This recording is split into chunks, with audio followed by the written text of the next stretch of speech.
آج کی گفتگو ایک ایسے موضوع پر ہے جس نے صدیوں سے انسان کو سوچنے پر مجبور کیا ہے۔ ایک طرف دنیا کی چمک دمک ہے، دولت ہے، شہرت ہے، اقتدار ہے، آسائشیں ہیں، اور دوسری طرف قرآن و اہل بیت کی تعلیمات ہیں جو ہمیں دنیا کی حقیقت سمجھاتی ہیں۔ اکثر لوگ جب سنتے ہیں کہ دنیا بری ہے تو وہ یہ سمجھ بیٹھتے ہیں کہ اسلام محنت کرنے سے منع کرتا ہے، تجارت کرنے سے روکتا ہے، یا اچھا لباس پہننے اور اچھا گھر بنانے کو ناپسند کرتا ہے۔ لیکن حقیقت اس کے برعکس ہے۔ اسلام نے کبھی حلال رزق کمانے سے منع نہیں کیا، اسلام نے کبھی تجارت کو برا نہیں کہا، اسلام نے کبھی محنت کو گناہ قرار نہیں دیا۔ اصل برائی دنیا میں نہیں بلکہ اس محبت میں ہے جو انسان کے دل سے اللہ کی محبت کو نکال دے۔ ذرا سوچئے، اگر دنیا بذات خود بری ہوتی تو اللہ تعالیٰ اس قدر حسین کائنات کیوں پیدا کرتا؟ یہ نیلا آسمان، چمکتا ہوا سورج، ٹھنڈی چاندنی، بہتے ہوئے دریا، لہلہاتے کھیت، خوشبودار پھول اور میٹھے میٹھے پھل، کیا یہ سب اللہ تعالیٰ کی نعمتیں نہیں ہیں؟ تو پھر برائی کہاں ہے؟ برائی اس وقت شروع ہوتی ہے جب انسان نعمت کو تو یاد رکھتا ہے مگر نعمت دینے والے کو بھول جاتا ہے۔ فرض کریں ایک شخص صبح سویرے اپنے گھر سے نکلا، وہ دن بھر محنت کرتا ہے، شام کو تھکا ہوا واپس آتا ہے، لیکن اس کی نیت صرف یہ ہوتی ہے کہ اس کے بچے کسی کے سامنے ہاتھ نہ پھیلائیں، اس کے والدین کو کسی چیز کی کمی نہ ہو، اس کے گھر میں حلال رزق آئے اور وہ اللہ کی دی ہوئی نعمتوں کا شکر ادا کرے۔ بتائیے کیا یہ شخص دنیا دار ہے؟ ہرگز نہیں۔ یہ شخص تو عبادت گزار ہے کیونکہ اس کی محنت بھی اللہ کی رضا کے لیے ہے۔ لیکن اگر کوئی شخص دولت اس لیے جمع کرے کہ لوگوں پر غرور کرے، دوسروں کو حقیر سمجھے، ظلم کرے اور حرام کمائے، تو یہی دولت اس کے لیے وبال بن جاتی ہے۔ مولا علی نے انسان کو دنیا سے نفرت کرنا نہیں سکھایا بلکہ دنیا کو صحیح طریقے سے استعمال کرنا سکھایا ہے۔ آپ فرماتے ہیں کہ دنیا ایک پل ہے، اسے گزرنے کے لیے استعمال کرو، اس پر ہمیشہ کے لیے گھر مت بناؤ۔ یہ دنیا ہمیشہ رہنے کی جگہ نہیں بلکہ امتحان گاہ ہے۔ جس نے اس امتحان کو سمجھ لیا وہ کامیاب ہو گیا، اور جو اس دنیا کو ہی سب کچھ سمجھ بیٹھا وہ اصل منزل بھول گیا۔ ایک دن مولا علی علیہ السلام اپنے اصحاب کے ساتھ ایک راستے سے گزر رہے تھے۔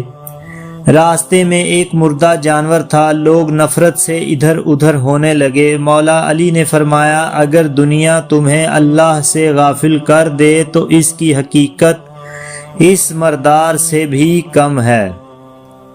غور کیجئے، مولا علی نے دنیا کی تخلیق کو برا نہیں کہا بلکہ اس دنیا پر فریفتہ ہو جانے کو برا قرار دیا ہے۔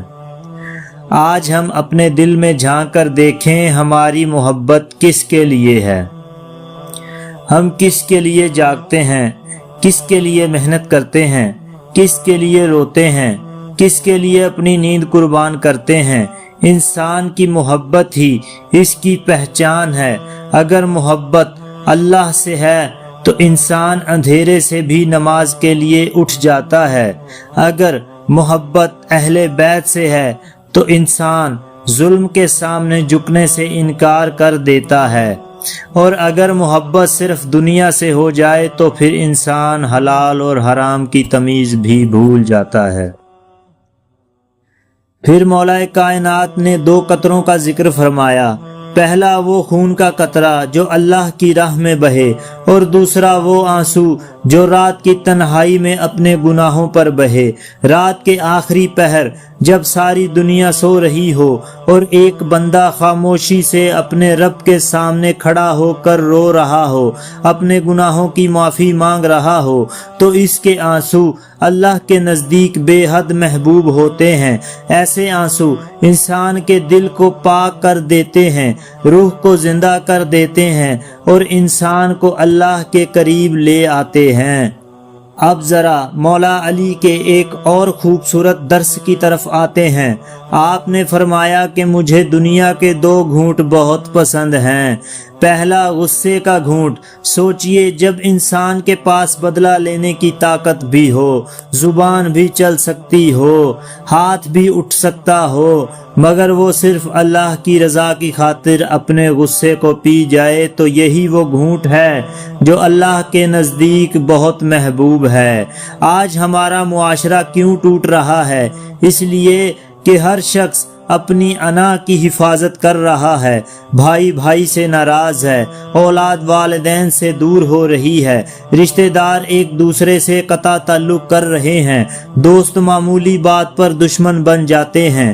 اگر ہر شخص صرف ایک مرتبہ اپنے غصے کو پی جائے تو نہ جانے کتنے گھر آباد ہو جائیں۔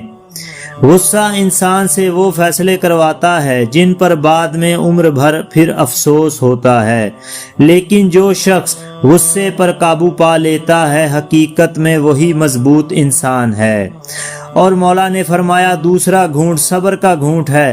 زندگی میں ہر انسان پر آزمائش آتی ہے، کسی کا رزق کم ہو جاتا ہے، کسی کی اولاد بیمار ہو جاتی ہے، کسی کا کاروبار ختم ہو جاتا ہے، کسی کے اپنے اس سے بچھڑ جاتے ہیں۔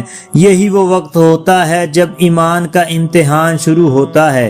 صبر کا مطلب یہ نہیں کہ انسان کو تکلیف محسوس نہ ہو، صبر کا مطلب یہ ہے کہ دل زخمی ہو، آنکھ اشکبار ہو، لیکن زبان پر اللہ کے فیصلے کے خلاف شکوہ نہ آئے۔ اور اگر صبر کی سب سے عظیم مثال دیکھنی ہو تو کربلا کی طرف دیکھو، وہ سرزمین جہاں پیاس بھی تھی، بھوک بھی تھی، مصیبت بھی تھی، شہادت بھی تھی، لیکن اللہ پر پہلے سے زیادہ مضبوط یقین تھا۔ جب ننھے بچے پانی مانگ رہے تھے، جب خیموں میں بے قراری تھی، جب چاروں طرف دشمنوں کا ہجوم تھا، تب بھی اللہ پر بھروسہ کم نہ ہوا۔ یہی تو کربلا کا پیغام ہے۔ ہم اکثر چھوٹی چھوٹی باتوں پر مایوس ہو جاتے ہیں، ایک نقصان ہو جائے تو شکوہ شروع کر دیتے ہیں، ایک خواہش پوری نہ ہو تو اللہ سے ناراض ہونے لگتے ہیں۔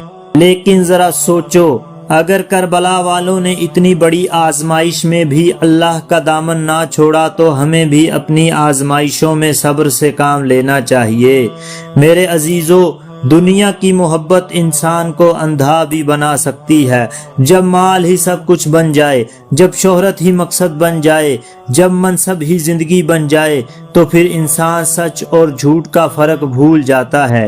اس لیے اہل بیت نے ہمیشہ یہ تعلیم دی کہ دنیا ہاتھ میں ہونی چاہیے، دل میں نہیں۔ دولت جیب میں ہو تو نعمت ہے، لیکن اگر دل میں اتر جائے تو آزمائش بن جاتی ہے۔